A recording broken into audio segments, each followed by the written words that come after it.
Al diputado Fernando Galindo Fabiola, presidente de la Comisión de Economía, Comercio y Competitividad. Agradezco estar aquí con el subsecretario Ernesto Acevedo, de la Subsecretaría de Comercio de la Secretaría de Economía, y con nuestro auditor superior, David Colmenares Páramo. Muchas gracias, auditor. Pues como ya dijo el diputado Ramírez Cuellar,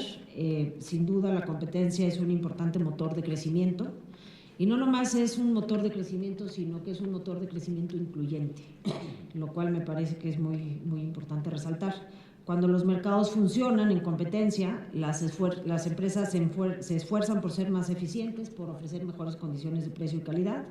y esto tiene un impacto directo en el bolsillo de los mexicanos. En ese sentido, desde la Comisión Federal de Competencia Económica celebramos que el Plan Nacional de Desarrollo ubique el bienestar de las familias como el centro de la política pública. Y pues cuando uno habla de bienestar y del bolsillo de los mexicanos, necesariamente también habla de competencia económica. El año pasado dimos a conocer un estudio elaborado por el doctor Andrés Aradillas, que aquí nos acompaña, que estima que los hogares mexicanos pagan en promedio 98% más de lo que pagarían por sobreprecios, por la existencia de poder de mercado, es decir, por la falta de competencia en mercados que son muy importantes para las familias mexicanas, como la tortilla, el pan, el huevo, medicamentos, transporte, entre otros. Esto lo que implica es que alrededor del 15% del ingreso de las familias mexicanas se destinan al pago de sobreprecios. Si no hubiera estos sobreprecios, ese dinero se pudiera destinar a la compra de más bienes y otros bienes y servicios. Y lo que es importante aquí decir es que no solo es que el 15% en promedio de las familias mexicanas se dedican al pago de sobreprecios por falta de competencia, sino que este impacto es regresivo. Es decir, en el estudio del doctor Aradillas lo que se encuentra es que las familias de más bajos recursos, de los menores deciles de ingresos, como porcentaje de su ingreso pagan 4.4 veces más, o la pérdida en sus ingresos es 4 veces más que el ingreso con respecto a las familias con mayores recursos. En ese sentido, hablo de crecimiento incluyente y de la necesidad de que haya competencia en los mercados para que esto suceda. ¿Por qué hay falta de competencia en los mercados? Esa es la siguiente pregunta. ¿Y a quién le toca atender estos problemas? Bueno, sin duda, voy a decir que hay 3 circunstancias por las cuales hay falta de competencia en los mercados. La primera tiene que ver con conductas de abuso de dominancia o colusión por parte de las empresas. Es decir, las empresas, en vez de competir, actúan de manera anticompetitiva, ya sea que abusen de su poder para desplazar a competidores del mercado, para que digan estos, en vez de entrar, los desplazo y que no me hagan competencia y en ese sentido yo pueda cobrar sobreprecios. O la otra, que es la conducta más dañina de todos, es porque las empresas, en vez de competir, se coluden. En vez de ponerme a competir con mi competidor para ganarme el favor del cliente, lo que hago es ponerme de acuerdo con mi competidor para segmentar el mercado o para fijar los precios. En el caso de estas conductas, esto sin duda es una atribución que le corresponde a la Comisión Federal de Competencia Económica y somos nosotros los responsables y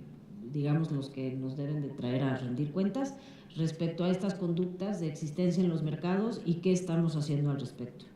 Por ejemplo, en el caso de compras de gobierno, hemos sancionado en tiempos recientes los mercados de guantes de látex, de condones, de sondas, también empresas que le venden monitoreo de medios al gobierno.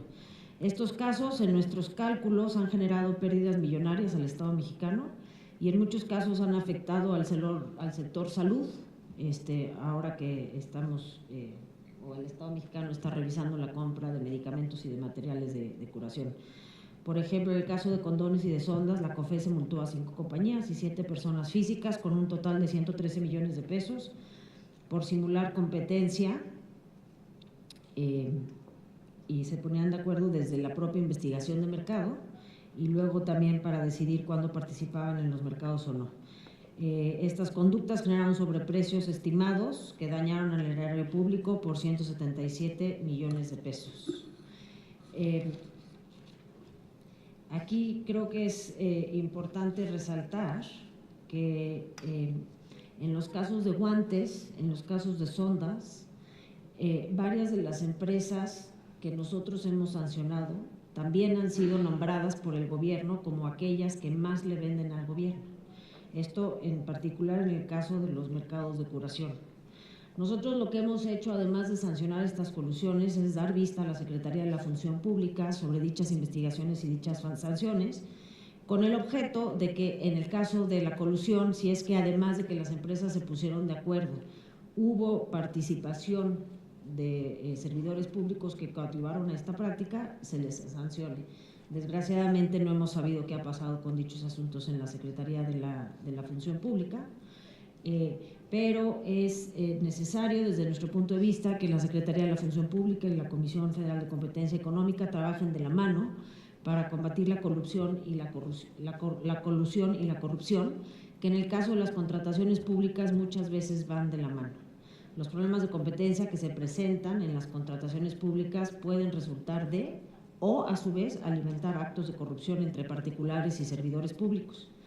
Además, cuando un servidor público favorece a un participante en lo particular y le entrega ventajas indebidas, como información privilegiada a cambio de un soborno,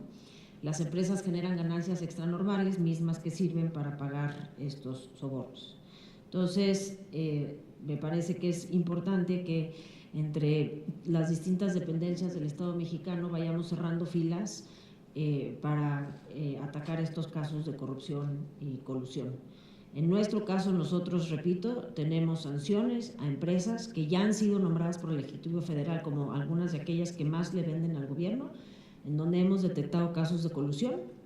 y ahí lo que podría haber es de manera paralela investigaciones a servidores públicos. Y una cosa que me parece que es importante, que se tendría que trabajar desde el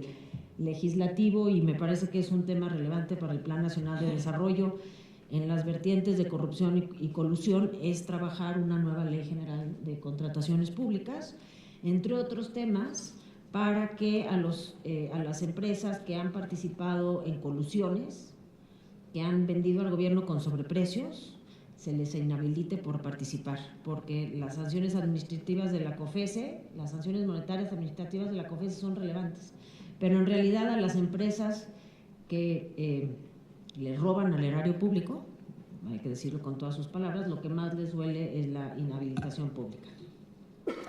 En esta ley general también podríamos incluir otras cosas, además de la inhabilitación por colusión como medida indispensable para cerrar las pinzas del Estado mexicano. También, por ejemplo, hemos recomendado que para proyectos relevantes, proyectos de obra pública de grandes magnitudes, las bases y los documentos de licitación sean revisados por otras instancias del Estado mexicano, además de las convocantes. También, por ejemplo, en la Ley General de Contrataciones, que de alguna manera se acote este problema importante que tenemos, que es que las empresas ganan una licitación y luego subcontratan, y en la subcontratación se da la corrupción. Si nosotros exigiéramos a las empresas que le venden al Estado desde antes, a priori, hacer público a quién van a subcontratar y por qué, cerraremos esa pinza a la subcontratación indebida y ilegal. También, por ejemplo, hemos mencionado temas como que en ocasiones participan varias empresas y se hacen pasar por competidoras entre sí, para que no haya licitaciones internacionales, porque el número de competidores nacionales es suficiente. Sin embargo, todas estas empresas, cuando uno ve un poquito más para arriba, pertenecen al mismo dueño, entonces en realidad lo que están haciendo es simular competencia. Todas estas cuestiones se deben de atacar desde nuestra perspectiva en el marco normativo, y una área de oportunidad que me parece bien relevante para la Cámara de Diputados en este sentido es pensar en una Ley General de Contrataciones Públicas. La segunda razón por la cual puede no haber competencia en los mercados tiene que ver con barreras regulatorias que dificultan la entrada de las empresas más eficientes o que limitan la intensidad con la que compiten las empresas. En este sentido, nosotros como Autoridad de Competencia hemos elaborado distintos documentos en donde hacemos recomendaciones para eliminar barreras a la competencia en el mercado. Un caso que me parece emblemático y que se tratará hoy tiene que ver con el mercado de los medicamentos con patente vencida. Si uno analiza el discurso de la oficial mayor de la Secretaría de Hacienda el viernes pasado, que estaba explicando cómo van a modificar las compras de bienes y servicios,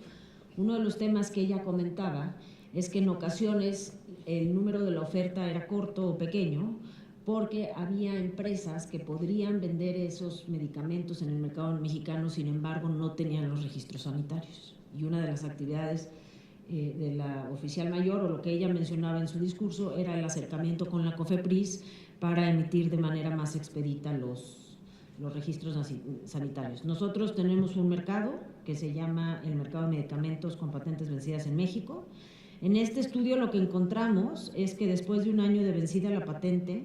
en promedio, los competidores de genéricos respecto al original es de 2.8 veces, es decir, está el innovador que se le venció la patente y a un año hay otros 2 competidores. En Estados Unidos la presencia de competidores en este mismo periodo de tiempo es de 10.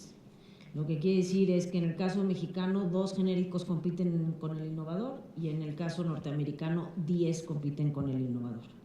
De hecho, en el estudio subrayamos que de existir competencias similares a las que se dan en otras naciones, en Estados Unidos y en Europa, con la entrada agresiva de genéricos al mercado una vez que se acaben las patentes, las familias mexicanas podríamos ahorrarnos alrededor de 2.552 millones de pesos anuales en el gasto de medicamentos. Esto ocurriría, por ejemplo, como ya comentaba, a los 12-24 meses de que se vence un medicamento con patente, hubiera el doble de participación en México de empresas que venden genéricos. Este documento contiene diversas recomendaciones para acelerar la entrada de medicamentos genéricos en beneficio de los consumidores. Por ejemplo, que es justo lo que estoy comentando que está queriendo hacer la oficial mayor de la Secretaría de Hacienda, transparentar el sistema de vinculación, reducir los espacios para el litigio, para que una vez que pierdan las patentes puedan entrar los genéricos al mercado, modificar el reglamento de insumos para la salud, para eliminar obstáculos normativos a la sustitución entre medicamentos de marca y genéricos. También podría haber modificaciones desde el legislativo, por ejemplo, para prohibir que haya no nomás una patente primaria de un medicamento, sino una secundaria, una tercera, incluso una cuarta, que lo que hacen es que en realidad, más que patentes por la innovación, que es importante tener patentes por la innovación, por supuesto, para que haya investigación y desarrollo, protegen a los que ya estaban patentes. Finalmente, la tercera causa de la falta de competencia en los mercados, pues puede ser la estructura misma de los mercados y la normativa y la regulación. Muchas veces ayuda a emparejar la cancha y a asegurar condiciones favorables para que todos puedan competir de la misma manera. En otros casos la situación es distinta. Por ejemplo, en el 2014, a petición de este Poder Legislativo, elaboramos y publicamos un estudio muy profundo sobre la competencia en varios mercados del sistema financiero. Ahí, desde 2014, la Comisión ya había mencionado que había al menos 2 áreas de oportunidad en regulaciones de tarifas que se podrían regular, las tarifas para digamos, lo que nosotros pagamos por retirar tarifas, por retirar dinero en los cajeros automáticos, y también las tarifas, las cuotas de intercambio para el uso de tarjetas de crédito y débito en los comercios. Un asunto importante que pasó también por esta Cámara el año pasado es la aprobación de la ley FinTech, que permite que empresas de tecnología financiera participen con los jugadores tradicionales del mercado. La idea es que estos jugadores generen presión competitiva en la banca y